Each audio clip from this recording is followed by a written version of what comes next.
আসসালামু আলাইকুম। দূরে এবং কাছে যে যেখানেই আছেন, দেশে এবং দেশের বাইরে যে যেখানে আছেন, যেখানে অবস্থান করতেছেন, সকলকে আমার অন্তর থেকে সালাম। আসসালামু আলাইকুম। আশা রাখি আল্লাহ পাকের অশেষ রহমতে সকলেই ভালো আছেন, সুস্থ আছেন। আল্লাহ পাকের দরবারে কামনা করি আল্লাহ পাক যেন সকলকে সুস্থ রাখে এবং ভালো রাখে। পৃথিবীতে যত নবী, পয়গম্বর, অলি আউলিয়া যারা পৃথিবী ছেড়ে মালিকের দরবারে পাড়ি দিয়ে চলে গেছে, তাদের স্মরণ করে আসলে যারা আমাদেরকে ধর্ম এনে দিয়েছে তাদের পথে চলে আমাদের একান্ত কাম্য। আমি মনে করি যাদের কাছে আমরা ধর্ম পেয়েছি, তাদের কাছে, যাদের কাছে আমরা ধর্ম শিখেছি, ধর্ম পেয়েছি, তাদের স্মরণ করা আমাদের প্রয়োজন।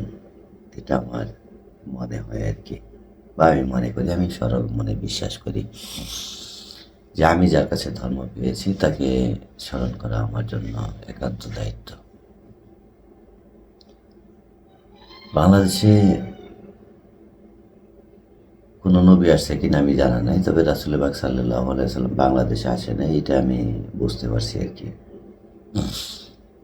কাজে বাংলাদেশে যারা ধর্ম নিয়ে এসেছে তারা অলিয়া উলিয়া, তাদেরকে শ্রদ্ধা জানানো আমাদের দায়িত্ব। আমি একান্তভাবে মনে করি এটা। আর যে অলিয়া উলিয়ারা এই দেশে ধর্ম নিয়ে আসছে, এই ধর্ম তো সবার জন্য না। অলিয়া উলিয়ারা আমাদের বাংলাদেশে যে ধর্ম নিয়ে আসছে, এই ধর্মটা সবার জন্য না। একমাত্র এই ধর্মটা একমাত্র মুসলমানের জন্য, একমাত্র মুসলমানের জন্য। যে মুসলমান হয়েছে তার জন্য। মুসলমান ছাড়া তো কেউ ধর্ম করবে না। বা ইসলাম, ইসলাম ধর্ম যারা নিয়ে আসছে তারা তো একমাত্র মুসলমানদের জন্য নিয়ে আসছে। মুসলমান ছাড়া তার ইসলাম ধর্মকে পালন করে না বা পালন করবে না, পালন করে না এবং করবেও না, কখনো করবে না। মুসলমান ছাড়া কেউ ইসলাম ধর্ম পালন করবে না, করেও না, এখনো করে না, কোনোদিন করেও নাই। এখন মুসলমান কি জিনিস? মুসলমান যে জিনিস, মুসলমান তো যে বিশ্বাস করবে, যে কোরআন বিশ্বাস করবে, আল্লাহ পাকের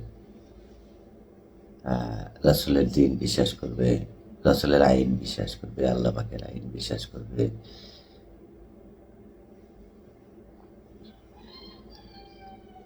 তো পরিপূর্ণ রাসূলের আইন যে বিশ্বাস করবে সেই তো মুসলমান। পরিপূর্ণ মানে এক বিন্দু কম না, পরিপূর্ণ আইন যে বিশ্বাস করবে, মানবে, সে মুসলমান। তাছাড়া তার মুসলমান কেউ হয় না। তো মুসলমান তো সেই ব্যক্তি যে পরিপূর্ণ আল্লাহর উপরে, নবীর উপরে, রাসূলের উপরে, কিয়ামত দিবসের উপরে, হাসরের উপরে, মিজানের উপরে, ফেরেশতাদের উপরে বিশ্বাস আনছে, সে মুসলমান। এখন বিষয় হইল যে সব কিছুর উপরে বিশ্বাস আনছে সে তো আর মিথ্যা কথা বলবে না। যে সব কিছুর উপরে বিশ্বাস আনছে সে তো চুরি করবে না। যে সব কিছুর উপরে বিশ্বাস আনছে সে তো সুদের কারবার করবে না, ঘুষের কারবার করবে না, জিনা করবে না। যে পরিপূর্ণ আল্লাহ পাকের উপর, আল্লাহ পাকের হাবিবের উপর যে পরিপূর্ণ বিশ্বাস আছে সে তো এগুলা করবে না, সেই মুসলমান। একমাত্র সেই তো ধর্ম করবে, তাছাড়া তো কেউ ধর্ম করবে না। মানুষ আর মুসলমান, মানুষ আর মুসলমান তো এক জিনিস না। মানুষ তো আফ্রিকার জঙ্গলে যে রয়েছে সেও মানুষ, যে ইহুদি, নাসারা, হিন্দু, বৌদ্ধ, খ্রিস্টান, সবাই তো মানুষ। মানুষ আর মুসলমান এই দুইটা তো এক জিনিস হতে পারে না কখনো। আল্লাহ পাক যত ইবাদত আছে, আল্লাহ পাকের যত ইবাদত আছে সবগুলাই তো করতে বলছে একমাত্র বিশ্বাসীগণকে। একমাত্র বিশ্বাসীগণকে আল্লাহ পাক ইবাদত করতে বলছে। কোনো মৌলানারেও কোনো মৌলানারেও ইবাদত করতে বলে নাই, কোনো পীর সাহেবরেও ইবাদত করতে বলে নাই, একমাত্র বিশ্বাসীগণকে ইবাদত করতে বলছে। আর মৌলানা হইলে যে বিশ্বাসী তা তো না, পীর সাহেব হইলে যে বিশ্বাসী তা তো না, এরকম কিছু না। বিশ্বাসী যে তাকে ইবাদত করতে বলছে। নামাজ, রোজা, হজ, জাকাত, কুরবানি একমাত্র যে বিশ্বাসী তার জন্য খরচ করা হয়েছে। বিশ্বাস যে করে না তার জন্য তো এগুলো খরচ করা হয়নি। তো কাজেই এগুলা যারা পরিপূর্ণ বিশ্বাস না করে, পরিপূর্ণ আস্থাভাজন না হয়, পরিপূর্ণ একিনের সাথে না চলে, তাদের জন্য তো নামাজ, রোজা, হজ, জাকাত, কুরবানি এগুলো একটাও না। এখন বিষয় হইল যে পরিপূর্ণ যে বিশ্বাস করছে সে তো ঘুষের টাকা দিয়ে গরু কিনবে না, সে তো ঘুষের টাকা দিয়ে হজে যাবে না, সে তো ঘুষের টাকা দিয়ে জাকাত দিবে না, সে তো ঘুষের টাকায় জামা কিনে মসজিদে যা নামাজ করবে না, সালাত করবে না, সে তো ঘুষের টাকায় খাবার কিনে সিয়াম পালন করবে না বা রোজা পালন করবে না। সেরকম অবৈধ ইনকাম দিয়ে তার সে এগুলা কেউ করবে না। যে বিশ্বাসী সে তার অবৈধ ইনকাম করে এই নামাজ, রোজা, হজ, জাকাত, কুরবানি এগুলো একটাও করবে না। তো পৃথিবীতে মানুষ জন্মলগ্ন থেকে, পৃথিবীর জন্মলগ্ন থেকে যতদিন থেকে মানুষ আল্লাহ পাক সৃষ্টি করছে, আল্লাহ পাক দুনিয়াতে পাঠাইছে, বাবা আদম হইতে শুরু করে আজ পর্যন্ত যতগুলা মানুষ আসছে, সব মানুষের জন্য তো ইসলাম না, সব মানুষের জন্য ধর্ম না, ধর্ম তো সব মানুষের জন্য না। ধর্ম হলো বিশ্বাসীদের জন্য। বিশ্বাসী ছাড়া ধর্ম পালন করবে এরকম কোনো ইতিহাস আমি কখনো পড়তে পারিনি আর কি, দেখতে পারিনি। অনেক বই পড়ছি জীবনে, অনেক বই, দু একটা বই পড়ছি আর কি, তবে পাইনি আর কি। যারা বিশ্বাসী তারাই ধর্ম পালন করে, যারা বিশ্বাসী না তাদের তো কোনো ধর্মই নেই।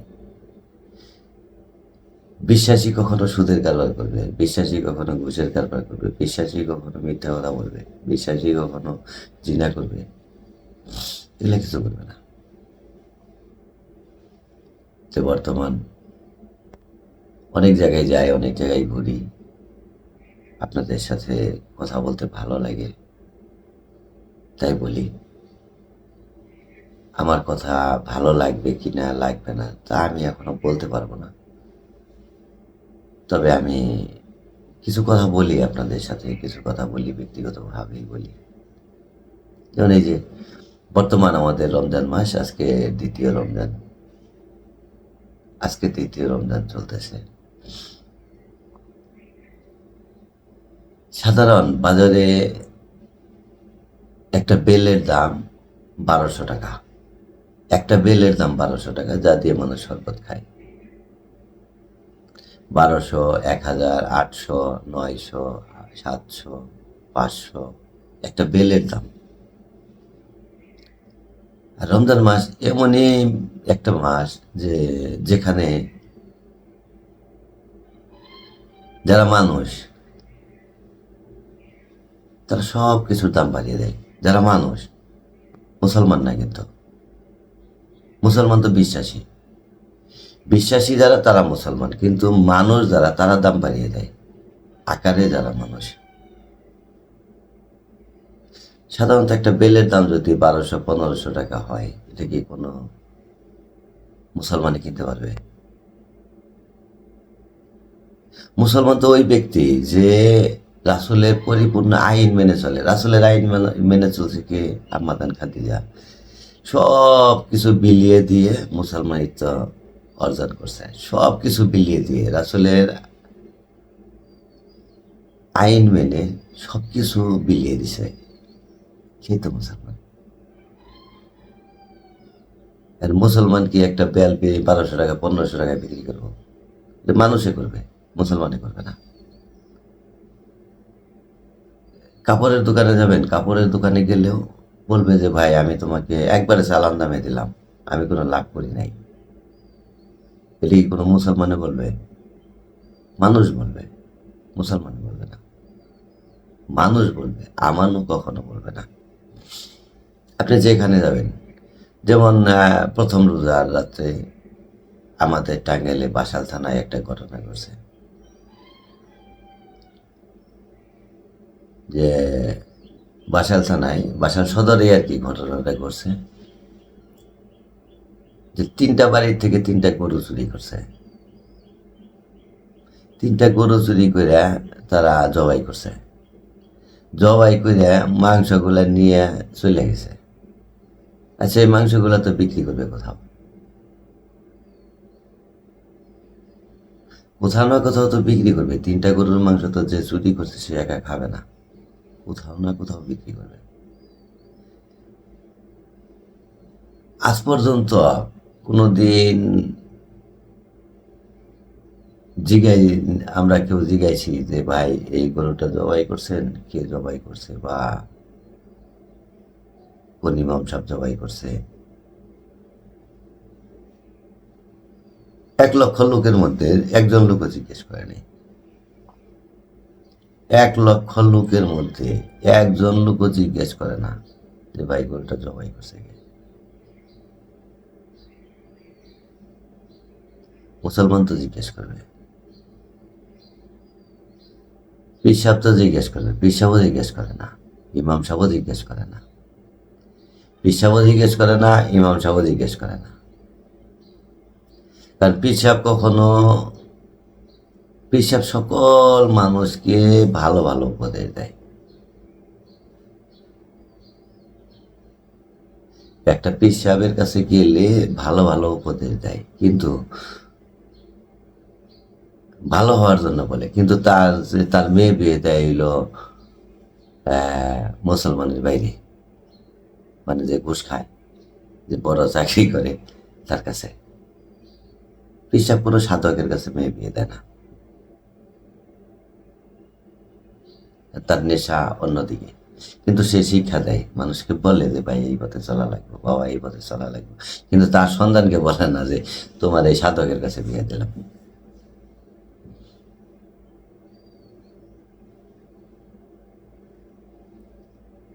পীর সাহেবও বলে না, কেউ বলে, পীর সাহেবও বলে না যে ভাই এই গরু জবাই করছে কেনা, খালি কয় ভালো মাংস দাও। আচ্ছা, চোরে চুরি করে নিয়ে গেছে, ভালো মাংস দিব কই থেকে? ওই মাংস তো কোনো ইমাম সাহেবও কিনতে পারে, কোনো রোজাদার ব্যক্তিও কিনতে পারে, কিন্তু কখনো জিগায় নাই যে এইটা জবাই করছে কে। আবার সত্যবাদী যে রাসূলের আইন মাইনা চলে, সে কি গরু জবাই করার পরে পানি দিব?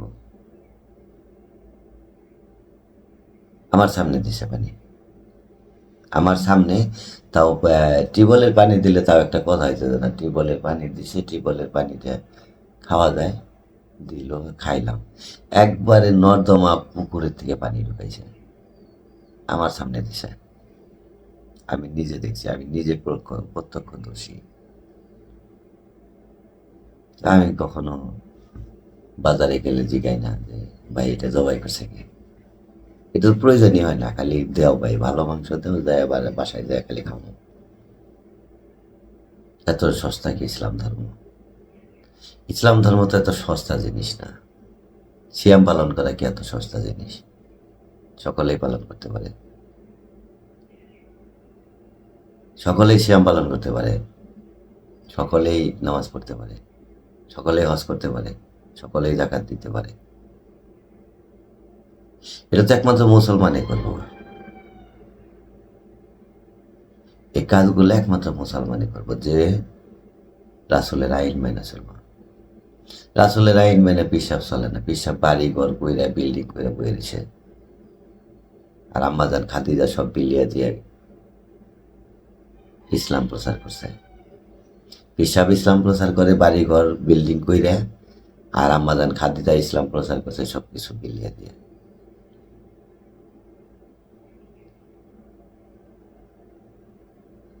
ওয়াইজিন বাড়ি ঘর বানিয়ে ইসলাম প্রচার করে, যেখানে আল্লাহ পাক বলছে আমার কোরআন অল্প মূল্যে বিক্রি করিও না, সেখানে ওয়াইজিন বাড়িঘর বানিয়ে এলো ইসলাম প্রচার করে। আর হজরত আবু বকরের বাড়িঘরই নাই, হজরত ওমরের বাড়িঘর নাই, হজরত ওসমানের বাড়িঘর নাই, হজরত আলীর বাড়িঘর নাই। যারা ইসলাম ধর্মের ধারক বাহক তাদের কোনো বাড়িঘরই নাই।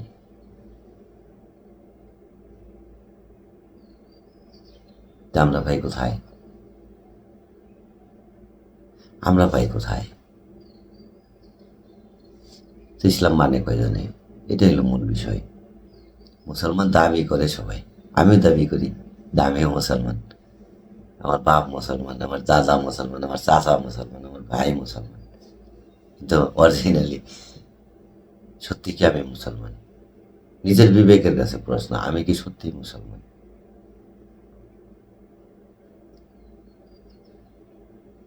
সত্যি কি আমি সিয়াম পালন করতেছি? আমার বিবেকের কাছে আগে প্রশ্ন করি মাঝে মাঝে যে সত্যি কি আমি এই কাজটা করতেছি, সত্যি কি আমি সালাদ করতেছি কিনা, সত্যি কি আমি সিয়াম করতেছি কিনা, বা আমারটা হয় কিনা। আমি নিজের কাছে নিজে প্রশ্ন করি। অনেক মৌলানা, আমি জানি না তারা মৌলানা কিনা, আমি জানি না, মৌলানা বলে, হুজুর বলে, আলেম বলে, মুফতি বলে, সাইকুল হাদিস বলে, আল্লামা বলে, আমি জানি না তারা এগুলা পাইছে কোথায়, আমি আমার জানা নাই। কারণ আমি যাদের ধর্ম আমি চর্চা করি, যাদের ধর্ম আমি পালন করার চেষ্টা করি, যেমন রাসূল আকরাম সাল্লাল্লাহু আলাইহি সাল্লাম যে ধর্ম নিয়ে আসছে ইসলাম, তার প্রথম খলিফা হযরত আবু বকর। হযরত আবু বকর রাসূলের কাছে, স্বয়ং রাসূলের কাছে শিক্ষা নিছে। সে মুফতি হইতে পারে নাই, মুহাদ্দিস হইতে পারে নাই, আল্লামা হইতে পারে নাই, শাইখুল হাদিস হইতে পারে নাই, ইত্যাদি ইত্যাদি হইতে পারে নাই। দ্বিতীয় খলিফা হযরত ওমর মুফতি হইতে পারে নাই, মুহাদ্দিস হইতে পারে নাই, শাইখুল হাদিস হইতে পারে নাই, আল্লামা হইতে পারে নাই, যে স্বয়ং রাসূলের কাছে শিক্ষা গ্রহণ করছে, সেগুলো একটা হইতে পারে নাই। তৃতীয় খলিফা হযরত ওসমান,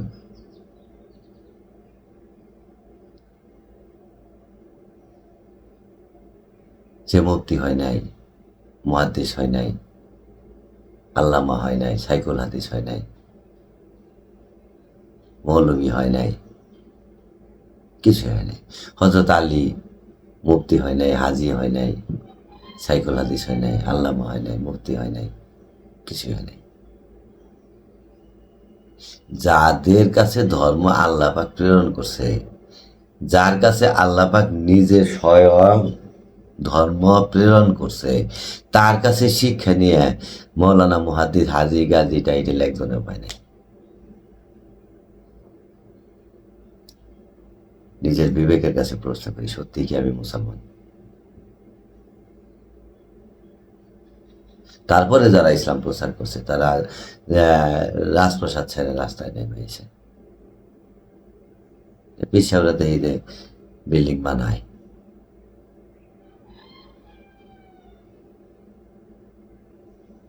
শুধু জায়গা আর জায়গা কিনার ধান্দা করে।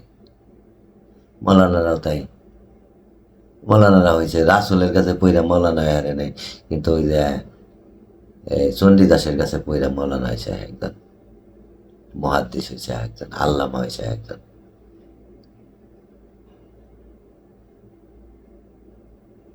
হিসাব হইল ইবাদত করবে মুসলমান, ইবাদত করবে মুসলমান যে পরিপূর্ণ আল্লাহর প্রতি ঈমান আনছে, রাসূলের প্রতি ঈমান আনছে, সেই তো ইবাদত করবে। আর পরিপূর্ণ ঈমান যে আনে নাই সে তো ইবাদত করতে পারে না, কিভাবে করবে? কারণ দুই কাজটা একাত্র করা যায় না। বৈধ আর অবৈধ কি এক জিনিস হয় কখনো? বৈধ আর অবৈধ কি এক পাত্রে রাখা যায়? আমার এক পাশে না পাক আর এক পাশে পাক, দুইটাকে এক জায়গায় রাখা যাবে? একই প্লেটে না পাক আর পাক খাবার দিলে কি কেউ খাবে?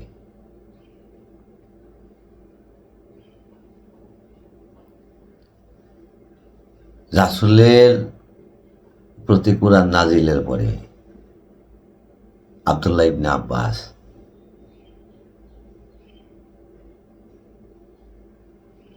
আব্দুল্লাহ ইবনে আব্বাস মুফতি হইতে পারে নাই, মুহাদ্দিস হইতে পারে নাই, আল্লামা হইতে পারে নাই, সাইকুল হাদিস হইতে পারে নাই, কিছু হইতে পারে নাই, হাজি হইতে পারে নাই। এরা কি একটাও করে নাই?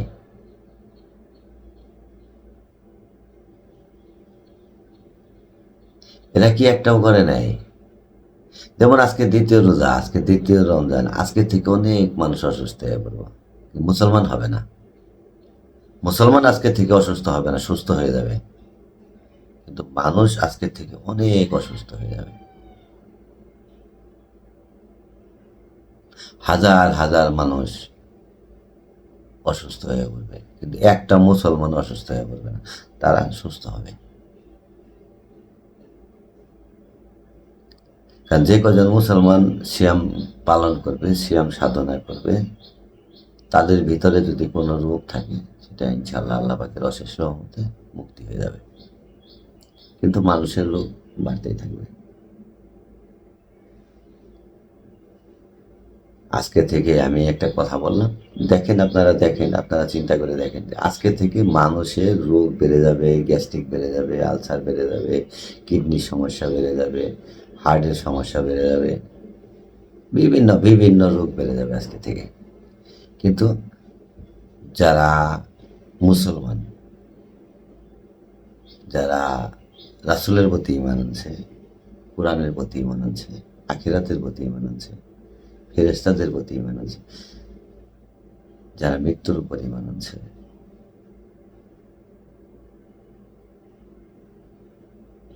তাদের রোগ যত আছে সবগুলো সুস্থ হবে ইনশাআল্লাহ। কিছু কাজ করলে মানুষের রোগ ভালো হয়, কিছু কাজ করলে মানুষের রোগ বেড়ে যায়, এটাই স্বাভাবিক। কারণ আমি পারি না, আমি চেষ্টা করি। যারা অসুস্থ, যারা হাসপাতালে আছে তাদের হিসাব আলাদা, যারা চিকিৎসাধীন অবস্থায় আছে তাদের হিসাব আলাদা। কিন্তু আজকে থেকে, দ্বিতীয় রমজান থেকে লক্ষ লক্ষ মানুষের রোগ বেড়ে যাবে, কারণ আর সিয়াম করতে পারবে না।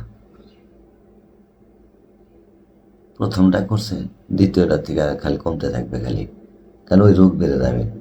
রোগ বেড়ে যাওয়ার কারণ কি? রোগ বেড়ে যাওয়ার কারণ ওই যে আমি জিজ্ঞেস করি না, ভাই আমি কি খাইতেছি,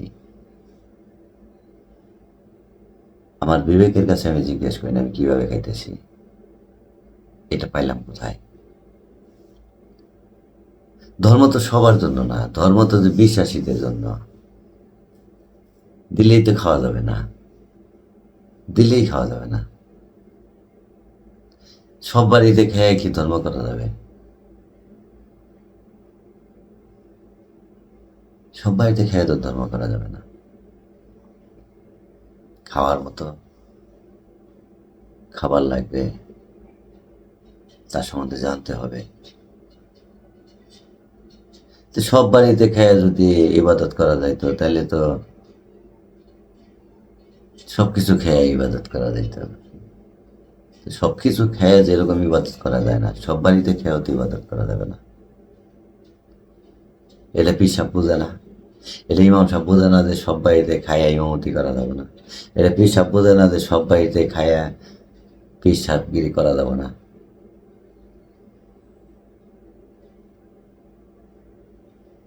যে দাওয়াত দেয় তার বাড়িতেই খায়, যে দাওয়াত দেয় তার বাড়িতেই খায়। এটাই কি রাসূলের শিক্ষা ছিল, যে দাওয়াত দিলেই খাওয়া, দাওয়াত দিলেই খাইতে হবে, দাওয়াত দিলেই রাখতে হবে? এটা কি রাসূল শিক্ষা দিছে?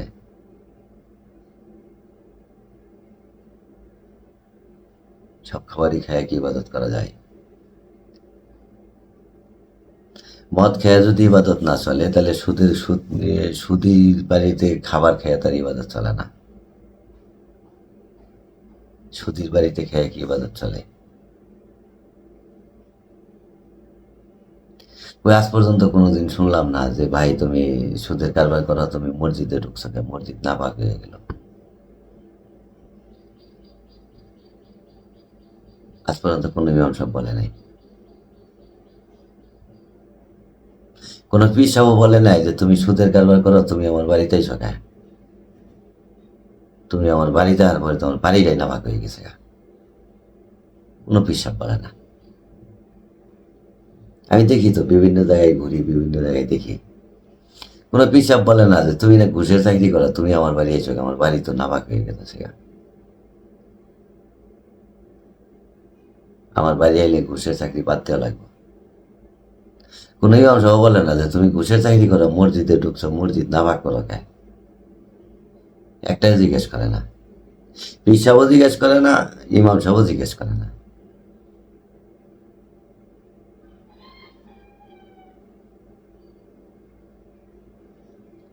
তো ঘুষখোর যদি মসজিদে যাইতে পারে, সুদখোর যদি মসজিদে যাইতে পারে, আমি অজু ছাড়া গেলে সমস্যা কি? অজু ছাড়া কি নামাজ পড়া যায়?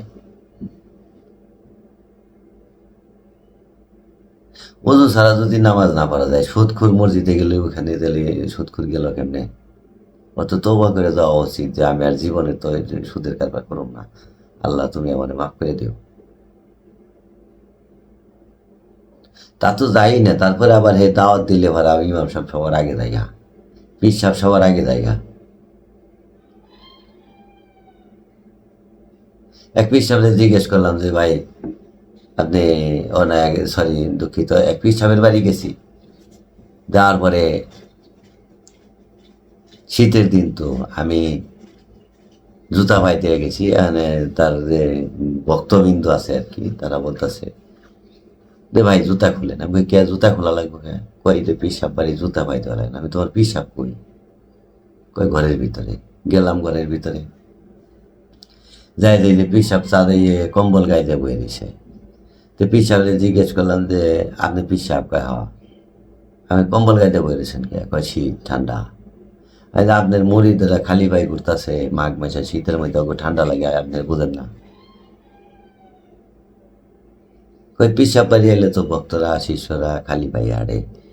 আমি কই যে আল্লাহর দরবারে যখন রাসুল বাগ সাল্লাহ সাল্লাম মেরাজে গেছিল, জুতা খালি খোলার চেষ্টা করছিল, আল্লাহ বাগ বলছিল যে হাবিব আপনার জুতা খোলা লাগবে না, আপনি এই হাদিস পড়েন নাই। আর পিসাব হাদিস পড়বো কি? পিসাব তো হাদিস সম্বন্ধে কিছু, হাদিস কি এই পিসাব তো আলিফ বেতেই জানে না, কিছুটা তো জানা লাগবো। কিছুই না জানলো, কিছুই না জানলো, আইন তো মানা লাগবো।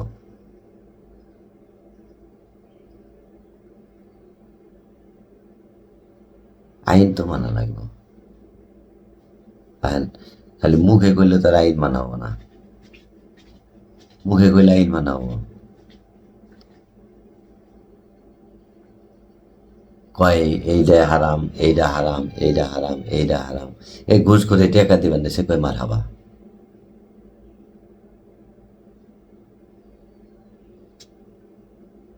মৌলানা বলতেছে এইটা হারাম, এইটা হারাম, এইটা হারাম। সুদ করে এনে 5 বস্তা সিমেন্ট দিছে বা 20,000 টাকা দিছে, কয় মার হাবা। তো সুদ করে টাকার মধ্যে মার হাবা পাওয়া যাবে নাকি? ঘুষ করে টাকার মধ্যে মার হাবা পাওয়া যাবো? ধর্ম মানে কে? ধর্ম কে মানে? এটা খুঁজ যাই পাই নাই, আমি কার পিছে যাবো? আমি পীর সাহেবের পিছেও যাই না, আমি ইমাম সাহেবের পিছনে। ইমাম সাহেব ঘুষ করে টেয়া দেয়, কয় মার হাওয়া। সুদ করে টেয়া দেয়, কয় মার হাওয়া। চুরে টেয়া দেয়, কয় মার হাওয়া।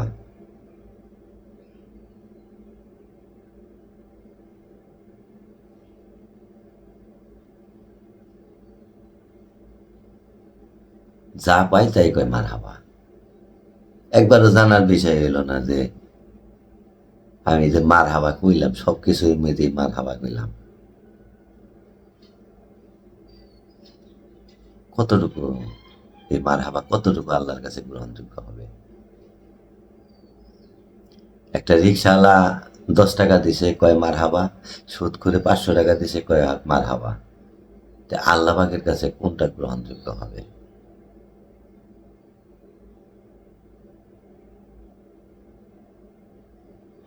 পিসাবের বাড়ি গরিব ভক্ত এমনি গেছে, তাদের জিজ্ঞাসা করে না। ঘুষ করে গেছে পিসাব বাড়ি, আমার বাবা আইছে, আমার আব্বা আইছে, আর বই বাড়িতে করে। এটা আমার বাস্তব দেখা। আমি আগেও বলছি, আমি যে জিনিস দেখি না সেই জিনিস আমি বলি না।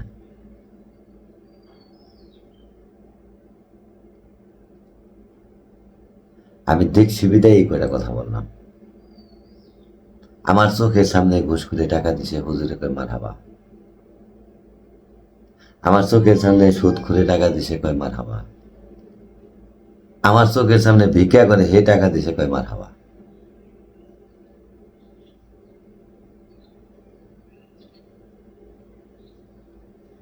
আবার আমার চোখের সামনে পেশাব বাড়ি দিন মজুর গেছে, তারে বই বেটিছে এক জায়গায়, আরে ঘুষ করে এক দারোগা গেছে, তারে বই বেটিছে আরেক জায়গায়। এটা আমার চোখের সামনে দেখছি আমি। কাজে ধর্ম এত সস্তা জিনিস না, করলাম আর হয়ে গেল। কয় ভাই নামাজ পড়বার যাও না কে? কয় ভাই মাহফিলে যাও না কে? নামাজে যাও না কে? আর তুমি যে কইলা তুমি কতটুকু সঠিক, তুমি আরেকজনের যাবার কো। 30 দিন 30 বাড়িতে খাবার নিয়েছে, 30 বাড়ির খাবার তো একরকম না। 30 বাড়ির খাবার তো হালাল টাকায় না। হালাল উপার্জনের খাবার তো 30 বাড়িতে হয় না।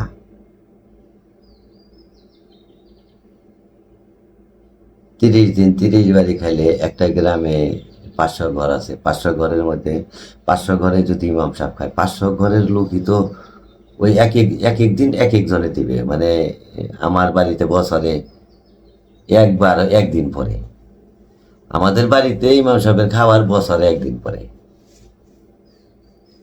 কিন্তু সারা গ্রামের খাবারই যে ইমাম সাহেব খাইতেছে, তো সারা গ্রামের মানুষই কি একবার পাক্কা মুসলমান ইমানদার?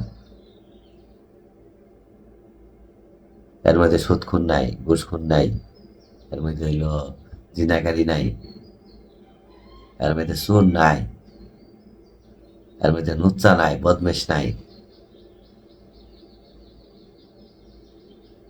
সব খাবারই খায়। কিরে ভাই এত খিদা লাগে কেন? খাবার একটু কম খাইতে হয় না? খাবার কম খাইলে কি মানুষ মরে যাবো গা? সারাদিন রোজা থেকে যদি সুদখোরের বাড়ি আমার ইফতারি করা লাগে, তাহলে তো রোজা না থাকাই ভালো। সারাদিন রোজা থেকে যদি ঘুষখোরের বাড়িতে আমার ইফতারি করা লাগে, খাওয়া লাগে, তাহলে তো রোজা না থাকাই ভালো। তো তুমি সারাদিনই খাওয়া গানে দেয়। সারাদিন রোজা থাকার পরে, আল্লাহর উপাসনা করার পরে, সিয়াম পালন করার পরে যদি একটা জিনাকারীর বাড়িতে খাওয়া লাগে,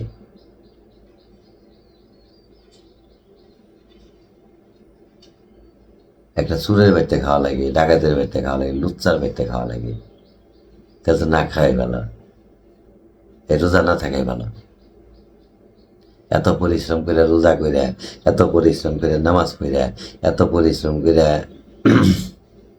সব কিছুর থেকে বিরত থেকে যদি সুদখোরের বাড়িতে, ঘুষখোরের বাড়িতে, চুরের বাড়িতে খাওয়া লাগে, তাহলে এগুলা করার কোনো দরকার আছে?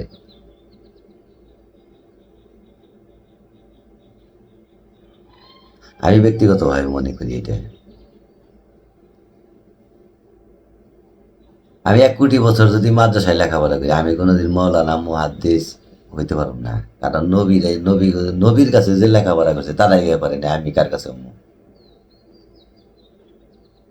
নবী স্বয়ং নবীর কাছে যে লেখাপড়া শিখছে, স্বয়ং নবীর কাছে যে কোরআন শিখছে, হাদিস শিখছে, সে তো মৌলানা মুহাদ্দিস সাইকুল হাদিস আল্লামা মুফতি মৌলানা মুন্সি কিছুই হইতে পারে নাই। আর আমি যদি 1 কোটি বছর হায়াত পাই, 1 কোটি বছর যদি কোরআন হাদিস পড়ি, আমি তো মৌলানা মুহাদ্দিস মুফতি হাজি গাজী হয়ে হারুম না। যার কাছে ধর্ম নাজিল হয়েছে, যে তার কাছে পইরাই কেউ হারে নাই, আমি কার কাছে পইরা গেলাম?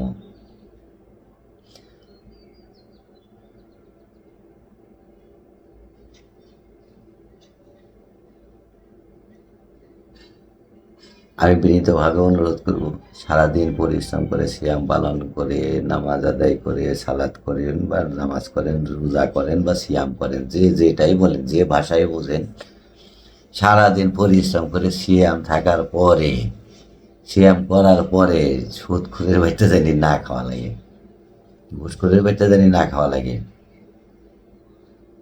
মদখোরের বাড়িতে জানি না খাওয়া লাগে, জিনাকারীর বাড়িতে জানি না খাওয়া লাগে। তাহলে তো সিয়ামের মর্যাদা থাকবে না, সালাতের মর্যাদা থাকবে না, তাহলে রাসূলের মর্যাদা থাকবে না, তাহলে আল্লাহর মর্যাদা থাকবে না, স্বয়ং সৃষ্টিকর্তার মর্যাদা থাকবে না। যার ধর্ম আমরা পালন করি তার মর্যাদা থাকবে না। আর তার মর্যাদা যদি না থাকে, তাহলে আমার জায়গা কোথায়? কোথায় হইতে পারে আমার জায়গা? এটা বোঝার বিষয়।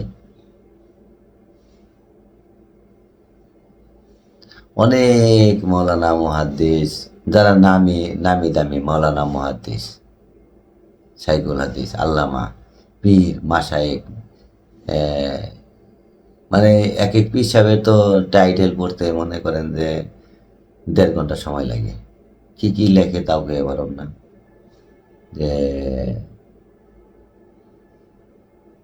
অথচ বাড়িঘর করে বয়ে রয়েছে, বিল্ডিং করে বয়ে রয়েছে, কোটি কোটি কোটি কোটি টাকা ব্যাংকে থুয়ে বয়ে রয়েছে।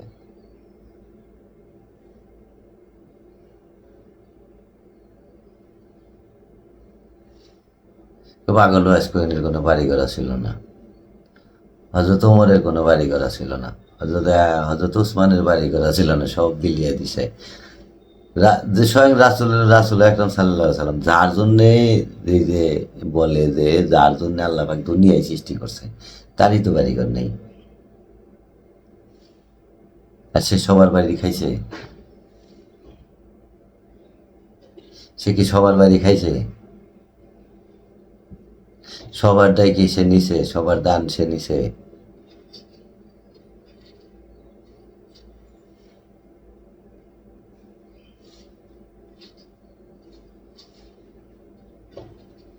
আর যারা আপনারা যারা বলেন যে, যারা বলেন যে নবীর ওয়ারিস, আলুলামা ওয়ারাসাতুল আম্বিয়া যারা বলেন, আলুলামা যারা বলেন, নবীর ওয়ারিস যারা বলেন, এই নবীর ওয়ারিস হইল সৎকার টাকা খায়, জাকাত খায়, ভিক্ষার টাকা খায়। নবী তো নিজেই ভিক্ষা করবার না করছে, নবী নিজেই তো ভিক্ষা করতে না করছে।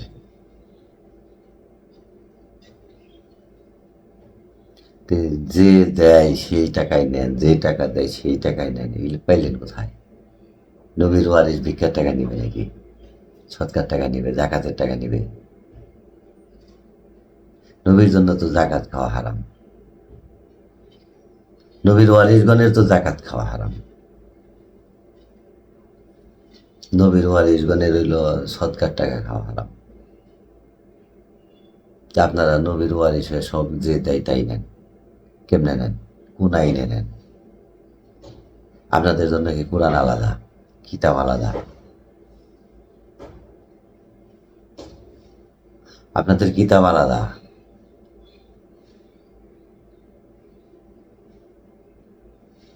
আমি সকলের জন্য বললাম কথাগুলো, যে ধর্ম একমাত্র মুসলমানে করবে, মুসলমান ছাড়া ধর্ম কেউ করবে না।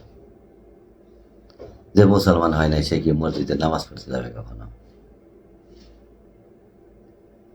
যে মুসলমান হয় নাই সে কখনো কোরআন পড়বে, হাদিস পড়বে, এগুলো বিশ্লেষণ করবে, এগুলো ঘাটাঘাটি করবে? একজনও করবে না।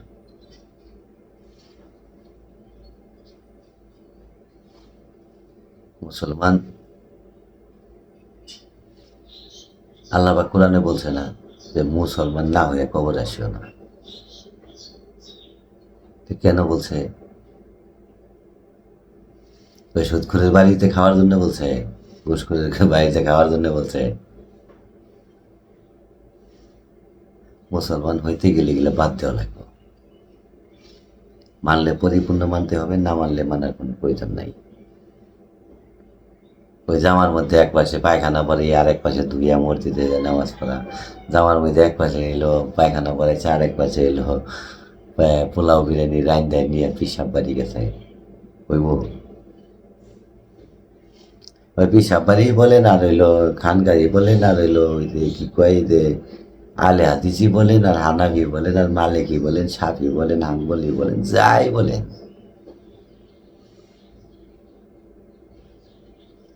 মুসলমান হওয়া লাগবে। মুসলমান কিন্তু আলাদা জিনিস। এটা পরিশ্রম করে হইতে হয়, সাধনা করে হইতে হয়। মুখে কইয়া মুসলমান হওয়া যায় না। মুসলমান হইতে গেলে প্রচুর পরিমাণে সাধনা করা লাগে। মুসলমান হইতে গেলে প্রচুর পরিশ্রম করতে হয়। মুসলমান হইতে গেলে ইচ্ছা করলে খাওয়া যায় না। মুসলমান হইতে গেলে ইচ্ছা করলে ঘুমানো যায় না। মুসলমানের তো সস্তা জিনিস না। যে মানে তার জন্য সস্তা, যে মানে না তার জন্য প্রচুর কঠিন। যে মানে তার জন্য অনেক সহজ। যে আমি খাবো না, আমি অবৈধ খাবারই খাবো না, আমি খাবো না, এটা হলো হিসাব। যেমন এই যে এক এক ধরনের বয়ান করতেছে যে রোজার মাসে আল্লাহ পাক শয়তান বাইন্দা রাখে। রোজার মাসে অপকর্ম হয় না? রোজার মাসে মানুষ চুরি করে না? রোজার মাসে ডাকাতি করে না? রোজার মাসে মানুষ নুচ্ছামি করে না? রোজার মাসে মানুষ মদ খায় না? রোজার মানুষ হইল কাপড়ের ব্যবসায়ীরা মিথ্যা কথা কয়ে বলতেছে না যে এটা আমি তোমারে চালান দামে দিলাম, আমি কোনো লাভ করি নাই। রোজার মাসে গরুর মাংসের ভিতরে মানুষ পানি ঢুকাইতেছে না? রোজার মাসে 100 টাকার জিনিস 150 টাকা লাভ বেশি করে বিক্রি করতেছে না? শয়তান যদি বান্দা থাকে এইটি করে কেমনি? কি ওয়াজ করে শিখান মানুষকে? কি ওয়াজ করেন? রোজার মাসে শয়তান বান্দা থাকে না। রোজার মাসে যে মুসলমান সে শয়তান বাইন্দা হয়। আমার শয়তানরে আমি বাইন্দা রাইকে ইবাদত করি। আমার শয়তান বাইন্দা দিব কারা? আল্লাহ দিব। আল্লাহর কি খুব ঠেকা বসে যে আমার শয়তান বাইন্দা দিব? কে আপনি বান্দা পারেন না, আমি বান্দা পারি না? আমার শয়তানরে আমি বাঁধছি, আমার শয়তানরে বাইন্দা আমি ইবাদত করি। কয় রোজার মাসে শয়তানরে আল্লাহ বাইন্দা থুইয়া দিছে। কি ঠেকা পড়ছে আল্লাহর শয়তানরে বাইন্দা রাখার? শয়তানরে যদি আল্লাহ পাক বাইন্দা থুইয়া দেয় তাহলে এলো এই ইয়েরা ইয়েরা কি করবো? শয়তানরে যদি আল্লাহ পাক বাইন্দা থুইয়া দেয় তাহলে ওই যে কাপড়ের ব্যবসায়ীরা কি করবো? ওই একটা বেলের দাম 1200 টাকা 1500 টাকা, ওরা কি করবো? রোজার মাসে মাফে কম দেয় না? রোজার মাসে মাফে কম দেয় না? রোজার মাসে কয় না যে কাপড়ের মতো কাপড়ই নেই, অথচ কোম্পানির নামই জানে না, কোম্পানি কোন জায়গায় অবস্থিত তাও তো জানে না। কয় না যে কাপড়ের মতো কাপড়ই নেই। যে শয়তান বাইন্দা ছিল কোনে? আল্লাহর ফেরেশতা খুব ঠেকা পড়ে গেছে, শয়তানরে বাইন্দা থোয়া লাগবে। আল্লাহ পাক মুসলমানদেরকে বলছে তোমরা যখন আমার ইবাদত করবা তোমরা শয়তান বাইন্দা রাইখা নেওয়া। যে শয়তান বাইন্দা রাইখে ইবাদত করা লাগে। শয়তান বাইন্দা রেখে ইবাদত করলে ঘুষ খাওয়ান যায় না, সুদ খাওয়ান যায় না, চুরি করান যায় না, মিথ্যা কথা কন যায় না। এই রোজার মাসে শয়তান বাইন্দা থুয়ে দিছে, মাইসে ঘুষ খাবো না, তাকে ঈদের বাজার করা লাগবে না। যে এই রোজার মাসে শয়তান বাইন্দা থুয়ে দিছে, যারা সুদে টাকা লাগাইছে তাকে টাকা না হইলে তাকে বউ পোলানের বাজার করা লাগবে না। কেন এই মিথ্যা কথাগুলা বলেন? আল্লাহ পাক, আল্লাহরে নিয়ে মিথ্যা কথা বলেন যে আল্লাহ পাক শয়তান বাইন্দা থুয়ে দিছে। তা আল্লাহ পাক যদি শয়তান বাইন্দা থুয়ে দেয় তাহলে তো হিন্দু কথাও বাইন্দা থুয়ে দিছে। হিন্দু কথা আলাদা, খ্রিস্টান কথা আলাদা, বৌদ্ধ কথা আলাদা। শয়তান কি আবার আলাদা আলাদা আছে নাকি? যে এই হিন্দু গো আলাদা শয়তান, খ্রিস্টান গো আলাদা শয়তান, বৌদ্ধ গো আলাদা শয়তান, আফ্রিকার জঙ্গলে রয়েছে তা গো আলাদা শয়তান। এগুলো কি আলাদা আলাদা নাকি? এগুলা বানবে কে?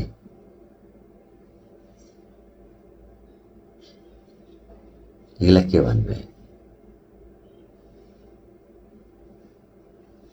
এগুলা আল্লাহ পাক বানবে না।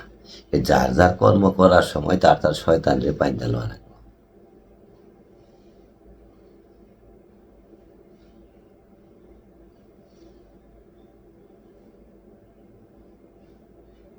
কাজেই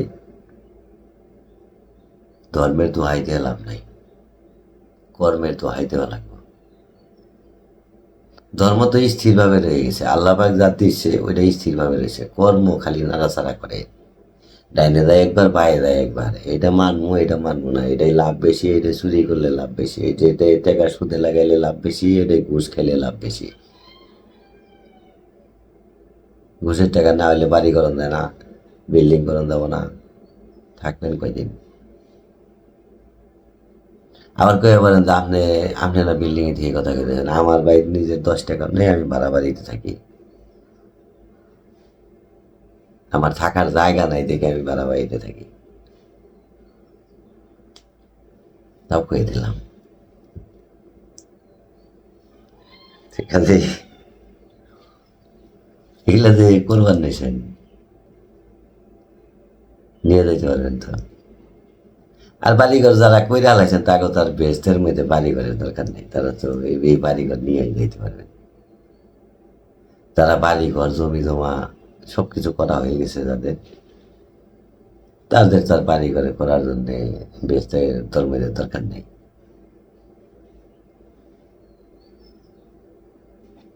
মূলত হিসাব হইল এই রমজান মাসে কে কে মৃত্যুর জন্য প্রস্তুত আছেন? কয়জন আছেন? কে কে আছেন যে এই রমজান মাসে মৃত্যু হোক, জুমার দিন শুক্রবার নামাজরত অবস্থায়, সালাতরত অবস্থায় মৃত্যু হোক? কয়জন আছেন? খুঁজে পাওয়া যাবে? মুসলমান তো সবাই, দাবিতে মুসলমান সবাই। কয়জন দোয়া করেন যে এই রমজান মাসে শুক্রবার জুমার দিন নামাজরত অবস্থায় মৃত্যু হোক? পীর সাহেবও করে না, ইমাম সাহেবও করে না।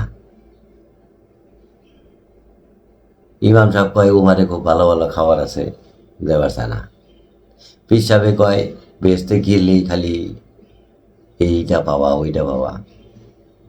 পীর সাহেব নিজে যাওয়ার চায় না, খালি কয় যে বাড়িঘর করে নিয়ে থাকো।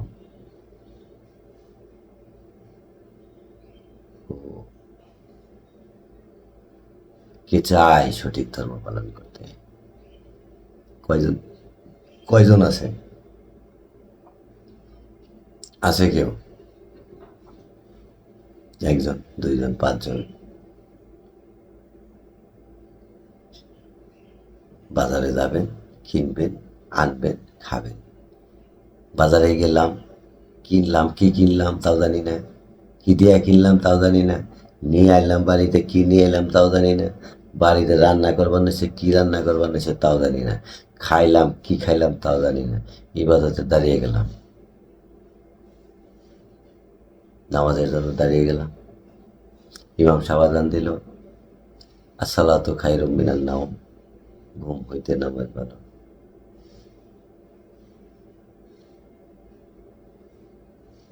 হাই আল্লাহ সালাম, কল্যাণের জন্য, নামাজের জন্য আসো, হাই আল্লাহ পালা, কল্যাণের জন্য আসো।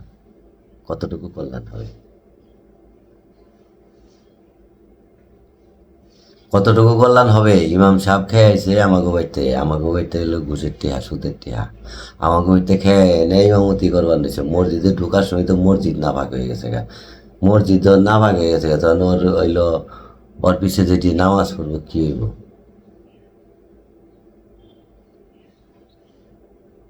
আর যারা পিসা বসে তো নামাজ পড়া লাগেই না, এদের নামাজ পড়া লাগে না, পিসাব তো হয়ে গেছে গা। আবার এক পিসাবের কাছে আর এক শিষ্য যে কয় যে আমারে খেলাফত দেন। এত ওয়াজের দরকার নাই তো, নিজে যদি সঠিক না হইতে পারে এত ওয়াজের দরকার আছে? ওয়াজের মাঠে টাকা কালেকশন করলো এই কয়েকদিন আগে, ওয়াজের মাঠে গিয়ে টাকা কালেকশন করলো, দেখলাম যে যে খুব ভালো মানুষ, এ দিল টাকা, আল্লাহ কবুল করে নাও, জান্নাতে একটা বাড়ি বানিয়ে দাও, অথচ দিল চুরির টিহা।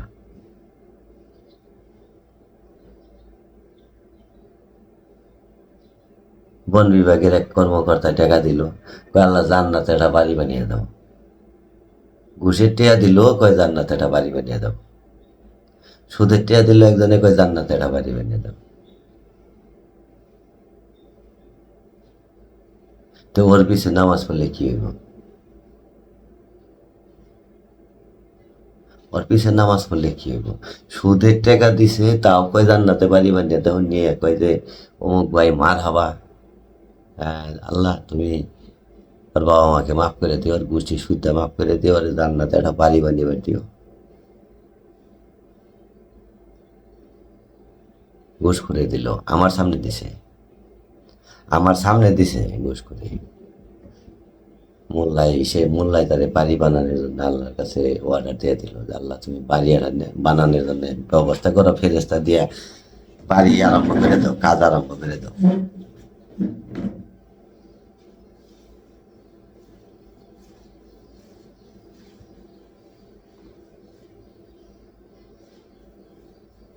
আর এক সুদ করে দিল 500, কয় আল্লাহ তুমি, ও 500 টাকা দিছে, আল্লাহ তুমি ওর জন্য একটা বালাখানা বানাও।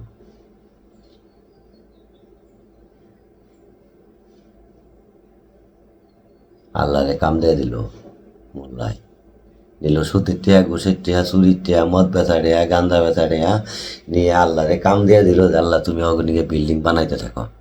আর আইবার নিছে। ধর্ম কি এত সস্তা জিনিস? ওই মোল্লার কথায় ধর্ম চলে, পিসাবের কথায় ধর্ম চলে, ওই আমার মতো কামলার কথায় ধর্ম চলে, আমার মতো সুদখুরের, ঘুষখুরের, মাগিবাড়ি, জিনাগারি, মদখুরের কথায় ধর্ম চলে।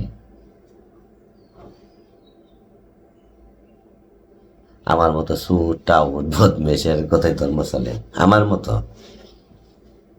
আমি তো মানুষ হইতে পারলাম না, আমার কথায় ধর্ম চলবার জন্য। ধর্ম মালিকের কথাই চলে, ধর্ম নবীর কথাই চলে। ধর্ম যে বিশ্বাস করছে সে আবু বকর, ইসলাম যে বিশ্বাস করছে সে উমর, ইসলাম যে বিশ্বাস করছে উসমান, ইসলাম যে বিশ্বাস করছে হজরত আলী, ইসলাম বিশ্বাস করছে ইমাম হাসান, ইমাম হুসাইন, ইসলাম বিশ্বাস করছে পাগল ওয়াইস করণী, ইসলাম বিশ্বাস করছে আব্দুল কাদের জিলানি, ইসলাম বিশ্বাস করছে খাজা মঈনুদ্দিন চিশতি।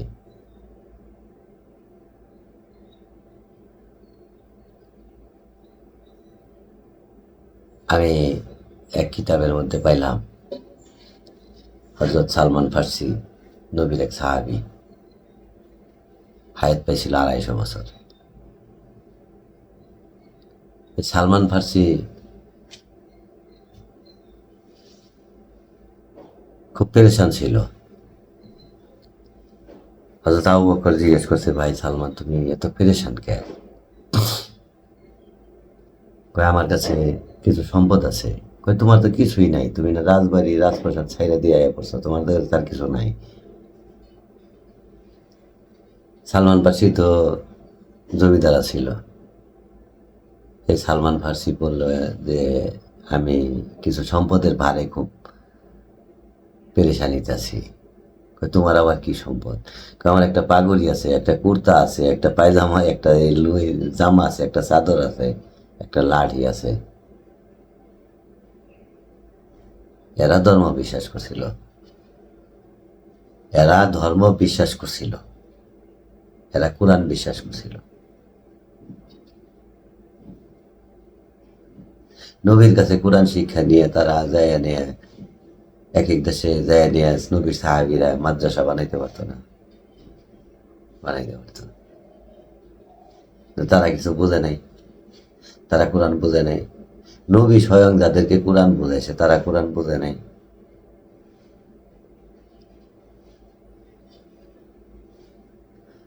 বা আরেকজনে কইতাছে, কয় যে ফতোয়া দিতে গেলে মুক্তি হওয়া লাগবে। আচ্ছা, হযরত আবু বকর কোরআন বোঝে নাই, মুক্তি ছিল কোনোদিন? হযরত উমর কোরআন বোঝে নাই, যে নবীর কাছে স্বয়ং শিখছে। হযরত উমর, হযরত উসমান, হযরত আলী এরা কোরআন বোঝে নাই, যে ফতোয়া দিতে মুক্তি হওয়া লাগবে। ফতোয়া দিতে মুসলমান হওয়া লাগবে, ফতোয়া দিতে মুসলমান হইতে হবে।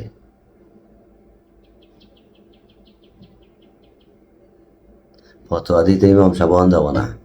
ইমাম সাহেব হইলে ওই 30 দিনে 30 বাড়ি খাইয়ে ও তো গেছে গা পয়সা। ও যদি ফতোয়া দেয় ওই ফতোয়া শুনবো কেউ?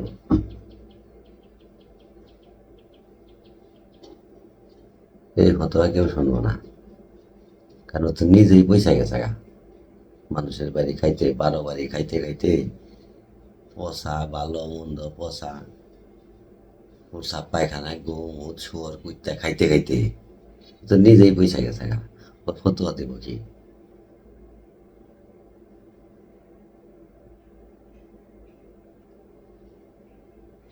মানুষ হইতে গেলে মুসলমান হইতে হবে, বয়ান করতে গেলে মুসলমান হইতে হবে, ইমামতি করতে গেলে মুসলমান হইতে হবে, ওয়াজ করতে গেলে মুসলমান হইতে হবে,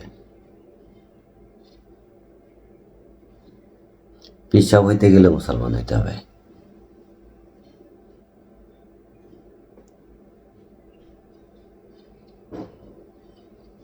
অমুক দরবারের খলিফা, অমুক দরবারের খলিফা, অমুক দরবারের খলিফা সুদের কারবার করে। মেলা খলিফা আছে আমার জীবনে, আমি মেলা দেখছি যে অমুক দরবারের খলিফা সুদের ব্যবসা করে, অমুক দরবারের খলিফা বাপ মায়ের বাদ দেয় না,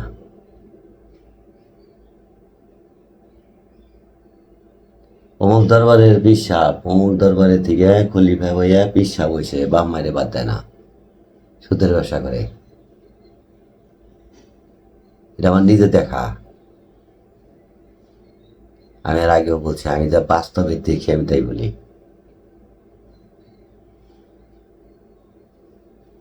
যে চুরি করে গরু নিয়ে চুরি করে বিক্রি করছে সে তো মুসলমানই দাবি করে। সে যে গরু বিক্রি করছে, যার কাছে বিক্রি করছে সে তো আরো 100-200 লোকের কাছে বিক্রি করছে।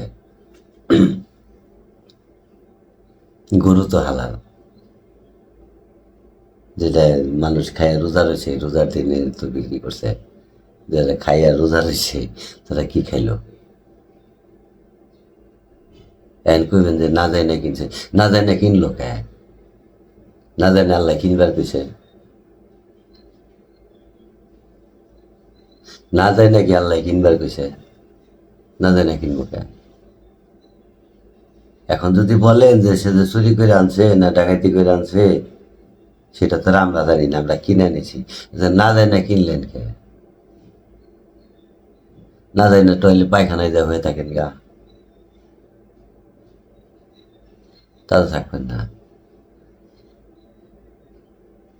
না যায় না কোনোদিন এলো পায়খানায় থেকে 1 বছর 1 বালতি পায়খানায় কিনে নিয়ে বিছনায় বিছিয়ে শুয়ে থাকছে, কেউ থাকে নাই। কেউ থাকে নাই আজ পর্যন্ত। তো না যাই না কিনলেন কে? বা আমি কিনবো কেন না যাই না? আমি কেন কিনবো? তা আমি জিজ্ঞেস করবো না যে ভাই এটা, যেমন একটা কাপড় কিনতে গেলে জিজ্ঞেস করে ভাই ভালো তো, কাপড় সুতা কীরকম, ভালো হবে নাকি, কোন কোম্পানি, এডিএম কোম্পানি না জার্মানি কোম্পানি না ব্রিটিশ কোম্পানি, জিজ্ঞেস করে না মানুষে? আর যেটা খাই আমি ইবাদত করবো সেটা সম্বন্ধে আমার জিজ্ঞেস করা লাগবে না যে ভাই এটা কোন কোম্পানি জবাই করছে, সুর কোম্পানি জবাই করছে না নুচ্চা কোম্পানি জবাই করছে না কামলা কোম্পানি জবাই করছে না হুজুর কোম্পানি জবাই করছে? জানার দরকার আছে না? আমিও জানি না, আমি যার পিছিয়ে নামাজ পড়ি কেউ জানে না। আমি কখনো জানার চেষ্টা করি না। আর আমি যার পিছিয়ে নামাজ পড়ি যে ইমামের পিছিয়ে, ওই ইমাম তো জিজ্ঞাসই করে না, ও খালি নামাজ পড়ায়, নামাজ পড়িয়ে রুমে দেয় খালি ঘুমায়, অর্থাৎ সময়ই নাই, ওর কোনো কাজও করা লাগে না, ও ঘুমাইলেই চলে। ও নামাজ পড়াইবো আর খালি ঘুমাইবো, জানার চেষ্টা করবো না যে এই গ্রামে কার বাড়ির খাবার ভালো কার বাড়ির খাবার খারাপ। ও যদি ঘুম বাদ দিয়া যদি গিয়ে সারা গ্রাম ঘুরতো যে কার বাড়ির খাবার ভালো কার বাড়ির খাবার ভালো না, এইটা জানার পরে যদি বলতো যে ভাই আপনি কিন্তু আমাকে খাবার দিয়েন না, আপনার বাড়ির খাবার আমি খাবো না, আপনার বাড়ির খাবার খেয়ে আমি উন্নতি করতে পারবো না, আমার পিছনে অনেক মানুষ মুক্তাদি দাঁড়ায়, অনেক মুসল্লি দাঁড়ায় আমার পিছনে, আপনার বাড়ির খাবার খেয়ে আমি উন্নতি করতে পারবো না।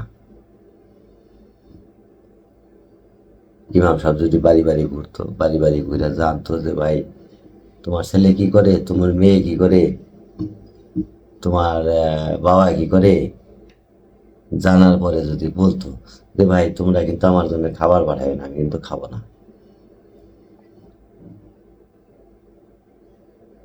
বলছে কোনোদিন আজ পর্যন্ত? একটা লোকও বলেনি। তো কাজেই যে যতটুকু ইবাদত করি পরিপূর্ণ করার চেষ্টা করি, মালিকের দরবারে যেন মুক্তির একটা পথ হয়ে যায়। আর দেখো, এই দেহটা তখনই পবিত্র থাকে যখন আমি সব খাবার এই দেহের ভিতরে ঢোকাবো না। এই দেহটা ততক্ষণই ভালো থাকবে যতক্ষণ আমি অবৈধ কোনো কিছু এই দেহের মধ্যে প্রবেশ করাবো না, দেহের মধ্যে রাখবো না, ততক্ষণ এই দেহটা পবিত্র থাকবে। আর পবিত্র দেহই একমাত্র ইবাদতের উপযোগী। পবিত্র দেহ ছাড়া ইবাদতের কোনো উপযোগী কোনো জিনিস নেই। পবিত্রতা ছাড়া ইবাদত করার মতো কোনো কিছু নেই, সে মৌলানা হোক, হাজি হোক, গাজী হোক, পিসাব হোক, খানকা হোক, যত বড় দরবার হোক, সে যদি নিজে পবিত্রতা অর্জন না করে, আমি যদি পবিত্রতা অর্জন না করি, কোনো ইবাদতই কাজে লাগবে না।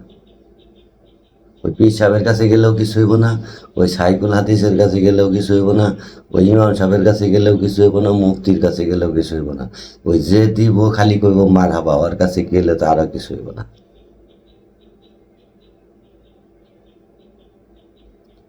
তা অনেক কথা বললাম, অনেক কথার মধ্যে অনেক কথা ভুল হইতে পারে, ক্ষমা করে দেবেন। কারণ সুন্দর সবসময় সুন্দর, ভালো সবসময় ভালো। আমি প্রত্যেকের প্রতি আহ্বান জানাবো, আমরা যারা ইবাদতের জন্য মসজিদে ঢুকি, আমরা যেন তওবা করে মসজিদে ঢুকি। আমি যতক্ষণ জীবিত আছি, আল্লাহ পাক যেন এই দেহ দিয়ে আর কোনো অপরাধমূলক কাজ আমি করবো না। আল্লাহ পাক তুমি হেফাজত করো, যে আল্লাহ আমি আর জীবনে কোনো অপরাধ কাজ করবো না, আল্লাহ তুমি আমার হেফাজত করে আমি তওবা করে মসজিদে ঢুকতেছি। তো ভালো থাকেন সবাই, সুস্থ থাকেন। যদি আমার কথা ভালো লাগে অবশ্যই কমেন্ট করে জানাবেন। আর আমি জানি আমার কথা সবার ভালো লাগবে না, 1,00,000 লোকের মধ্যে একজনের ভালো লাগতে পারে। তো ভালো থাকেন সবাই, সুস্থ থাকেন। আবার কোনো এক সময় দেখা হবে ইনশাল্লাহ। আসসালামু আলাইকুম রহমতুল্লাহ বারাকাতুহু।